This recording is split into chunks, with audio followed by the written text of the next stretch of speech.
Olá, pessoal. Voltando a falar, então, sobre choque, né, que é o último distúrbio circulatório que a gente vai ver nesse módulo. Aula passada, eu terminei a aula falando sobre os tipos de choque que existem, né, que eles são classificados de acordo com a causa do choque. E hoje, então, nós vamos detalhar esses tipos de choques, né, que acontecem de acordo com a causa, né, os tipos de choques que são classificados de acordo com a causa.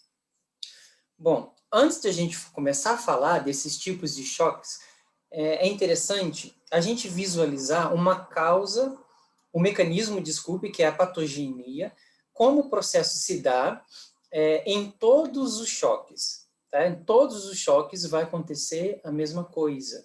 Tá? E aí, existe, então, um mecanismo geral desses choques.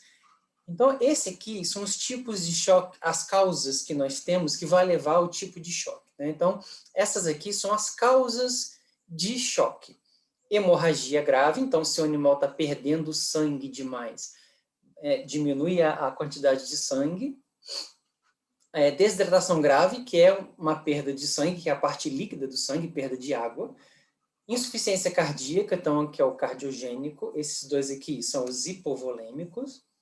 Aqui o cardiogênico, aqui o anafilático, que é a alergia generalizada, o neurogênico, que é a lesão no sistema nervoso central, o séptico, que são as bactérias que causam infecções, e os toxigênicos, que são as toxinas, os venenos ou as toxinas liberadas pelas próprias bactérias, chamadas de endotóxico, tá?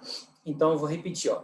Choque hemorrágico, hipovolêmico, cardiogênico, anafilático, neurogênico, séptico e endotóxico. Ok? Então, esse aqui são os tipos de choque que tem no último slide da aula passada. Então, todos eles vão levar a esse mecanismo que eu vou explicar agora. Então, o mecanismo que é a patogenia do processo, como acontecem, né, as fases até o animal morrer, ele é mais ou menos igual para todos eles, ok? Então, eu tenho aqui uma causa primária desse choque, que é classificado de acordo com a causa, né? Então, a etiologia do choque é que muda, a causa do choque é que muda. Porém, eu vou ter uma consequência que é igual a todos eles ou semelhante a todos eles, mudando pequenas coisas, ok? Então, a partir dessa causa primária, eu vou ter uma vasodilatação sistêmica na maioria das vezes. Então, por exemplo, alergia, liberação de mediadores químicos, o quê? Vasodilatadores. Infecção bacteriana, liberação de mediadores químicos, vasodilatadores. Toxina é o antígeno, liberação de mediadores químicos, vasodilatadores. E aqui, tá. Então, essa vasodilatação, ela é, pessoal, excessiva. A gente viu na hiperemia ativa que existe uma vasodilatação, a gente viu na congestão que existe uma vasodilatação. Porém, quando eu falo de hiperemia ativa e congestão, eu estou falando de um órgão específico, eu estou falando de um tecido, eu estou falando de um local, tá? Então, no caso aqui, não é essa vasodilatação localizada, é uma vasodilatação sistêmica. Eu vou ter a dilatação de todos os vasos, ou da maioria, ou dos grandes vasos do corpo do animal, ok? E aí, o que acontece? Vamos relembrar aquele exemplo que eu dei da mangueira. Eu tenho uma mangueira saindo água aqui, né? Cadê minha mangueira? Ó, minha mangueira. Eu tenho minha mangueira saindo água aqui e ela está saindo água. Se eu pegar e apertar a ponta dessa mangueira, a pressão aumenta. Ou seja, toda vez que eu tenho vasoconstrição, a pressão aumenta. Tá? Agora, se eu pegar essa mangueira e dilatar ela, a água que estava com a pressão alta, ela cai no meu pé. Ou seja, a pressão baixa, porque agora eu dilatei a mangueira.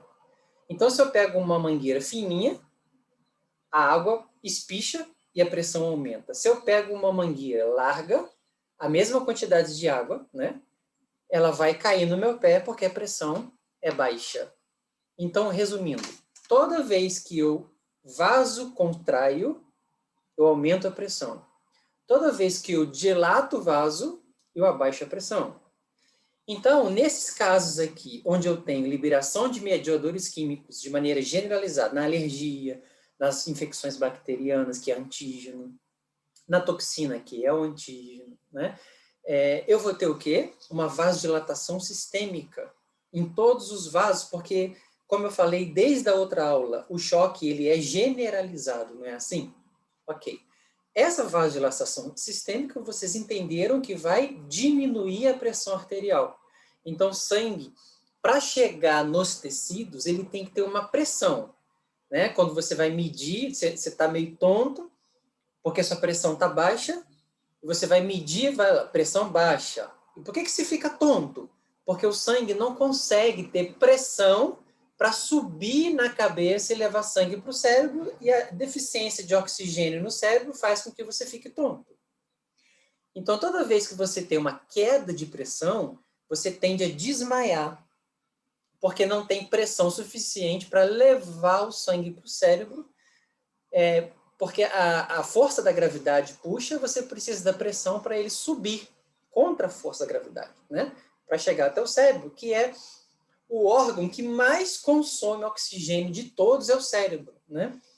1 hora de raciocínio, de estudo, gasta mais energia e oxigênio do que 1 hora de corrida cerebral, nos casos do cérebro, né? No caso do músculo, não, mas no caso do cérebro. Então, o cérebro, ele exige muito oxigênio, muita energia, e toda vez que eu tenho queda de pressão arterial, né, eu vou ter uma queda também, né, na perfusão de sangue para todos os órgãos. Então, pessoal, isso é um pouco óbvio, né? Deixa eu arrumar as madeixas aqui que soltou. Então, olha só, toda vez que eu tiver algum problema onde vai acontecer a vasodilatação generalizada, a pressão cai. Se a pressão cai, eu não consigo levar o sangue para os meus tecidos. Então, eu vou ter diminuição da perfusão sanguínea de maneira sistêmica. Lógico, a vasodilatação foi sistêmica, a queda da pressão ela é sistêmica, né? E a diminuição da perfusão de sangue. Perfusão significa a quantidade de sangue que está indo para aquele tecido. Isso é perfusão. Então, ela vai diminuir também. Então, eu vou ter diminuição da quantidade de sangue para todos os tecidos e eu vou ter, consequentemente, hipóxia em todos os tecidos. Hipóxia tecidual sistêmica. E daqui, nós já estudamos na aula passada. Vai gerar o quê? A hipóxia gera diminuição de ATP, liberação de ácido lático, né? E a célula começa, então, a ter degeneração, a célula começa a ter deficiência de funcionamento metabólico, parada da ação enzimática, parada do metabolismo, até morte do animal nos casos de hipóxia mais grave e acidose metabólica grave, onde eu tenho morte da célula e quando essa diminuição for no coração, eu vou ter infarto cardíaco e morte do animal. Quando for no pulmão, eu vou ter infarto pulmonar, insuficiência respiratória e no cérebro também, tá? Bom, então, por que eu coloquei uma setinha para cá ou uma setinha para cá? Porque as duas coisas podem acontecer. Eu falei que toxinas, bactérias, choque anafilático, tudo isso são antígenos. A alergia é um antígeno, bactéria é um antígeno, toxina é um antígeno. Nos casos que eu tenho antígeno, eu vou ter liberação de mediadores químicos que são vasodilatadores. Então, nesses 3 casos, eu tenho uma causa primária que vai causar vasodilatação sistêmica por liberação de mediadores químicos vasodilatadores, como, por exemplo, a histamina, que é a mais potente vasodilatadora que existe de maneira sistêmica. Agora, no caso de desidratação, é perda de líquido, que é uma parte do sangue. No caso de hemorragia, é perda de sangue total. Nesses casos aqui, eu não tenho vasodilatação, eu tenho queda da pressão arterial, que vai seguir o mesmo caminho, tá? No caso de insuficiência cardíaca, eu vou ter queda de pressão arterial. Por isso que todo animal cardiopata, ele tende a aumentar a pressão, porque o mecanismo compensatório ele é ativado o tempo todo. Porque a pressão cai, o mecanismo compensatório ativa, só que ativa em excesso, né? E a pressão aumenta de cardiopatas. Mas o problema no coração vai levar à queda da pressão arterial inicialmente. Lesão no sistema nervoso central vai levar à queda de pressão arterial, porque ele para de controlar, né, a pressão arterial através da vasodilatação também. Okay? Então, todas essas causas aqui, ou ela leva a vasodilatação direta por liberação de mediadores químicos, ou ela leva a queda da pressão arterial, que vai seguir o mesmo caminho, a mesma patogenia, o mesmo mecanismo de ação do choque, levando à hipóxia tecidual e levando à morte celular. Tá bom? Então, aqui, os tipos de choques, eles só mudam a causa, mas as consequências vão ser sempre a mesma. Vamos falar um pouquinho de cada um deles, tá? Então, o primeiro é o hipovolêmico. Você pode falar assim, Gi, em todos os casos, vou voltar aqui, eu não tenho queda da pressão arterial, então o volume de sangue pode diminuir, então todos eles são hipovolêmicos? De certa forma, sim. Mas quando eu falo em hipovolêmico, eu estou dizendo que hipo é diminuição, vole é volume, e mia, sangue. Hipovolemia é diminuição do volume de sangue. Então, nesse caso aqui, eu tenho diminuição de sangue, seja sangue total, no caso de hemorragia, ou seja, sangue indireto, no caso de água, que é uma parte do sangue, no caso de desidratação. Tá? Então, eu vou ter um débito circulatório no hipovolêmico com perda de sangue direta. Então, por exemplo, o animal cortou a jugular, que eu já vi isso acontecer em acidentes. Um cavalo que se acidentou, e aí ele cortou a jugular e teve sangramento de jugular, sangramento. Chega uma hora que o quê? A pressão cai, porque perdeu muito sangue, e começa o mecanismo do choque. Então, isso é hipovolêmico com perda de sangue direta. Agora, eu posso ser hipovolêmico com perda de sangue indireta, que é a parte aquosa. Então, animal que tem vômito, diarreia, está vomitando, ele está com diarreia. Vomitando, diarreia. O que ele está fazendo? Está perdendo líquidos, está perdendo água. Então, esse animal ele tem uma desidratação, que vai levar a choque também. De que tipo? Hipovolêmico. Qual é o mecanismo desse choque? Ele perde água, perdendo água, a pressão cai. Né? Você pode ver, toda vez que você enche a cara com cerveja, porque cerveja elimina muita água, por mais que você beba a cerveja que é líquido, você elimina mais do que bebe. Então você desidrata. No dia seguinte, quando você levanta da cama, você fica tonto. Tá? Por quê? Porque você perdeu volume de sangue, perdeu água. E aí você desidratou e o órgão desidratado ele dificulta a oxigenação cerebral e você fica tonto. Certo? E o outro, hipovolêmico, que pode ser chamado todos os outros tipos de choque, como eu falei para vocês, eles são hipovolêmicos.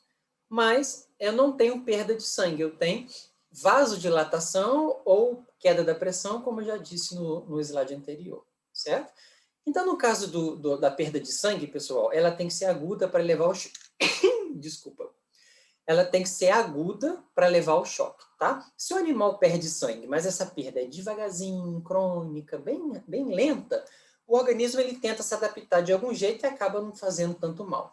Agora, o animal cortou a jugular, como esse exemplo que eu acabei de falar, não tem jeito. Ele entra em choque muito rápido por perda aguda de sangue, chamada de hemorragia. Olha aí, a aula que nós tivemos lá no início, voltando aqui. Né? Saída de sangue dos vasos, que pode ser interno ou externo, mas ele é sempre hemorrágico. A maioria das vezes é ruptura, é traumatismo, o animal foi atropelado, o animal brigou, pegou um grande vaso e ele está tendo, então. E os distúrbios de coagulação, como nós já vimos, quem tem distúrbio de coagulação tem sangramento. Lembra? Petecas, que são sangramentos pequenininhos, e os sangramentos maiores, que são as diáteses, né? Sangramentos intensos, principalmente nas cavidades, onde sangra muito, e aí eu vou ter hemoperitônio, eu vou ter hemotórax, tá? Então, essas aqui são as importantes no caso de choque, certo? E no caso da desidratação, eu vou ter, já falei, né? Vômito e diarreia, principalmente por viroses, como a parvovirose, a sinomose, que leva a vômito e diarreia, as intoxicações, que também levam a vômito e diarreia, e as verminoses, que também levam a vômito e diarreia, fazendo parte das principais causas de perdas de água. Okay? Além disso, perdas renais através da poliúria, né? Insuficiência renal, não ingestão de água, por feridas na boca ou corpos estranhos que façam com que o animal não consiga ingerir água e ele desidrata. Restrição hídrica, então o animal simplesmente não tem fonte de água, como acontece com animais de rua, acontece com os animais que o tutor viaja e acaba não deixando, ou intensa exposição ao sol com perda de líquido, desidratação por exposição ao sol. Tá? Então essas são as causas menos comuns, né? A mais comum de desidratação é vômito, diarreia por venenose e virose. Okay? Bom, aí, o que o organismo faz? Ele vai ativar um sistema compensatório. Ele não pode ficar assim. Se ele ficar assim, ele vai morrer. O primeiro mecanismo compensatório que a gente viu na aula passada foi a liberação de adrenalina, vasoconstrição periférica, taquicardia, taquipneia e broncodilatação. Lembra? Esse aqui é o segundo mecanismo compensatório que o animal ativa para tentar sair dessa situação, que é o sistema renina-angiotensina-aldosterona. Então, o que acontece? Com o início do choque, há uma queda da pressão arterial. Nós vimos isso no primeiro slide. A queda da pressão arterial é sentida pelas células justaglomerulares lá do rim. Ela sente essa queda de pressão e libera renina. Quando libera renina, ela vai transformar angiotensinogênio em angiotensina 1, que vem lá do fígado, né? Então, o sistema renina, ele vai transformar angiotensinogênio, que vem do fígado e está na circulação sanguínea, em angiotensina 1. A angiotensina 1, né, vai ser transformada em angiotensina 2, e a angiotensina 2 vai fazer retenção de sódio e retenção de água através de vários mecanismos, e isso vai fazer com que a pressão aumente, tá? Então, qual é o objetivo do sistema renina-angiotensina-aldosterona? É reter água e reter sódio, porque fazendo isso, a pressão aumenta e você tem uma melhora da queda de pressão, como eu disse no slide anterior, que acontece em todos os choques, tá bom?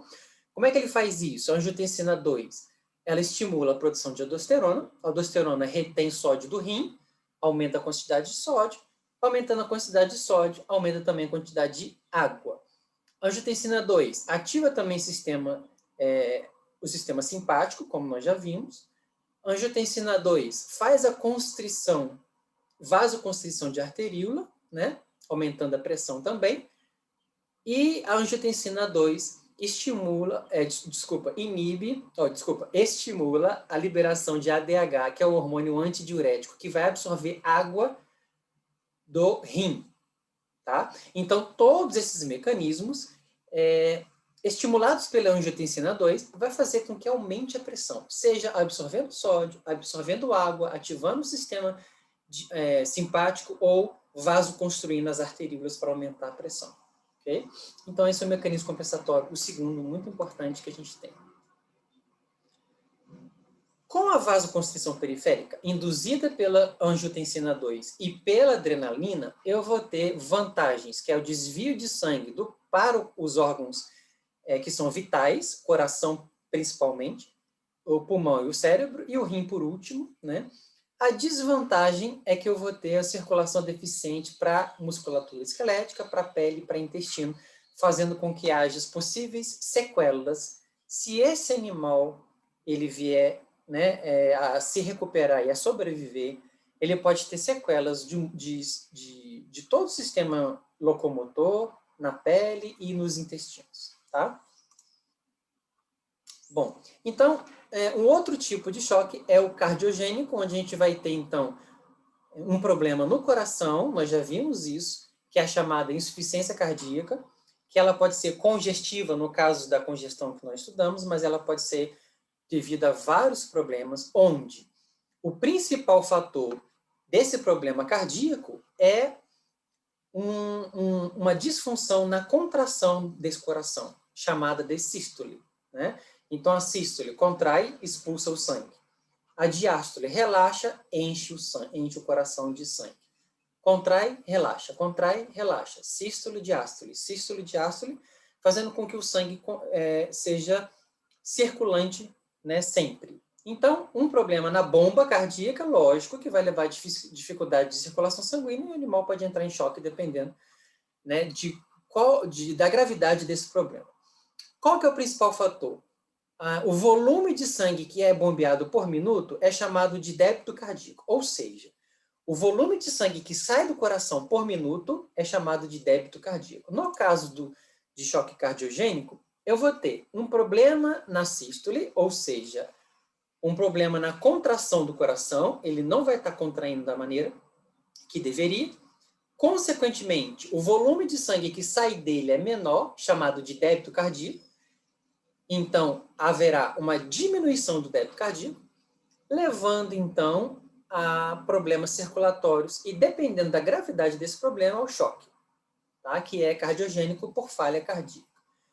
A principal estrutura que é lesada e é problema no coração e que leva a choque é a válvula cardíaca, tá? Então, a válvula está aqui de vermelhinho, porém, pode ser um problema na musculatura do coração ou pode ser um problema no pericárdio também, ok? Patogenia. Então, aqui é mais fácil a gente entender, porque nós já vimos isso. Não há perda de volume de sangue, então o volume continua mesmo, porém, há uma diminuição na perfusão sanguínea, porque o coração não contrai direito, se ele não contrai direito, o sangue não sai. Se o sangue não sai, diminui o débito cardíaco e a circulação não vai para frente, levando à isquemia do tecido, né, que é proporcional ao grau de lesão cardíaca. Quando mais grave for a lesão cardíaca, mais grave será a isquemia, ele é proporcional, né? E aí eu vou ter todos os mecanismos compensatórios ativados para tentar recompensar isso daí. O outro tipo de choque é o séptico, que é o chamado bacteriano também, tá? Toda vez que vocês encontrarem essa palavra sepse, significa que tem alguma coisa relacionada com bactérias, ok? Então, choque séptico é um choque bacteriano. Ele pode ser chamado de endotóxico porque existem bactérias que produzem toxinas. E aí, está relacionado também com esse tipo de choque. Mas, como o problema é a toxina bacteriana, então ele pode ser chamado de endotóxico, tá bom? A maioria das bactérias que produzem essas toxinas e que são problema para o choque são gram-negativas, porque elas liberam, além de liberarem toxinas, ela tem uma estrutura que são chamados de lipopolissacarídeos, essa estrutura verdezinha que vocês estão vendo aqui. Nessa foto, a gente tem uma membrana de uma gram-negativa e aqui uma membrana de uma gram-positiva, onde eu tenho uma diferenciação clássica, né? Onde eu tenho aqui o espaço periplasmático diferente, com duas membranas, formando a membrana da negativa com a presença de lipopolissacarídeos, que da positiva não tem, né? Ele tem mais peptidoglicano, como vocês estão vendo aqui, essas bolinhas azuis. Isso aqui vocês viram lá na microbiologia, só estou relembrando, tá? Então, pessoal, esses lipopolissacarídeos aqui, eles são chamados de imunogênicos, eles são mais imunogênicos. Quando a bactéria morre, são liberados esses lipopolissacarídeos que vão servir como imunogênicos. O que significa isso? Vão ativar o sistema imunológico, fazendo com que haja liberação de mediadores químicos, que são o quê? Vasodilatadores. Opa, se são vasodilatadores, então vai acontecer aquele mesmo mecanismo do choque, né? De diminuição da pressão arterial. Okay? Então, as gram-negativas, elas são sempre mais incriminadas no aparecimento desse problema, tá? Então, vamos lá. Liberação de endotoxinas, então as bactérias, principalmente as gram-negativas, liberam toxinas que vão causar vasodilatação, diminuição da pressão. Isso aqui eu vou passar rápido porque eu já vi, né? E existe um outro fator também. Vão levar a distúrbios de coagulação, porque as toxinas vão lesar o endotélio, fazendo com que haja cascata de coagulação, CID e a formação de trombos. Isso aqui eu não vou explicar porque a gente falou bastante isso nas aulas anteriores, ok? E aí, as gram-negativas são as principais, porém, nós temos também algumas gram-positivas que podem causar choque séptico, tá? Então, dentre as gram-negativas, as principais é a Escherichia coli e a Pseudomonas. Dentre as gram-positivas, aí nós temos vários, eu só coloquei uma aqui, que é o Streptococcus, e principalmente os anaeróbios produtores de toxinas, como o Clostridium. O Clostridium, que produz a toxina do tétano e a do botulismo. Elas vão levar a um choque que pode ser chamado de endotóxico ou pode ser chamado de neurogênico, porque vai afetar o sistema nervoso também, tá? Então, aqui, um animal com opistótomo, que é a virada da cabeça em direção ao dorso. Isso é clássico de animal com lesão neurológica. Então, ele tem aqui, apesar de ser lesão neurológica, ele pode ter um choque neurogênico, sim, porém, ele foi causado por uma toxina bacteriana. Então, ele é chamado de endotóxico. Mas ele não tem bactéria? Tem, então pode ser chamado de séptico também, tá? Então, é um quadro muito grave que leva o animal à morte muito rápido. Aqui é movimento de pedalagem, tá? Ele fica pedalando, pedalando, pedalando, né? E isso é um sintoma neurológico clássico. Então, ele tem lesão neurológica. Então, no caso neurogênico, como eu acabei de falar, alguma lesão no sistema nervoso que vai fazer, pessoal, aqui é um pouco mais difícil de vocês imaginarem, mas assim, o sistema nervoso controla a vasoconstrição, o controle vasomotor, ou seja, o sistema nervoso mantém o tônus vascular, tá? O que significa dizer? Mantém o vaso sempre rígido, contraído. O sistema nervoso controla isso. Então, olha só, se eu tenho lesão no sistema nervoso, o que vai acontecer com esse vaso que era rígido e contraído, controlado pelo sistema nervoso? Ele vai relaxar. Toda vez que ele relaxa, ele dilata. Se ele dilata, entra no processo do choque também por lesão neurológica, tá? Isso acontece com traumatismo craniano, com lesões, como acabei de falar, o clostrídio, lesões infecciosas do sistema nervoso, o vírus da raiva, as bactérias clostrídio, né? Animais selvagens que são aprisionados por estresse intenso. Acontece lesão do sistema nervoso e acontece, então, a dilatação dos vasos por perda do tônus vascular, ok? Acontecendo a dilatação dos vasos, acontece, então, queda da pressão e o choque. E, por último, o choque anafilático é uma reação antígeno-anticorpo, onde eu vou ter liberação maciça de histamina, que é um dos mais potentes vasodilatadores que a gente tem. Então, essa liberação, pessoal, ela é sistêmica, maciça, no corpo inteiro. Vocês já viram falar que pessoas que têm alergia a camarão, quando come camarão tem que correr para o hospital? Por quê? Porque eles podem entrar em choque anafilático. O camarão tem uma proteína que é imunogênica. Essa proteína imunogênica, para algumas pessoas, vai fazer com que o sistema imunológico reconheça aquela proteína como estranha e libera mediadores químicos de maneira maciça, de maneira generalizada e em altíssima concentração, tá? Tem um caso a contar para vocês, que é um animalzinho que tinha alergia à penicilina. Um conhecido meu estava com um cachorrinho com pneumonia e o veterinário aplicou penicilina. Não sabia que ele era alérgico. Só que ele era alérgico à penicilina. O que aconteceu? Liberação maciça de vasodilatadores de histamina, o animal morreu com choque dentro de 5 minutos. Eita, Gia, é rápido assim? Sim.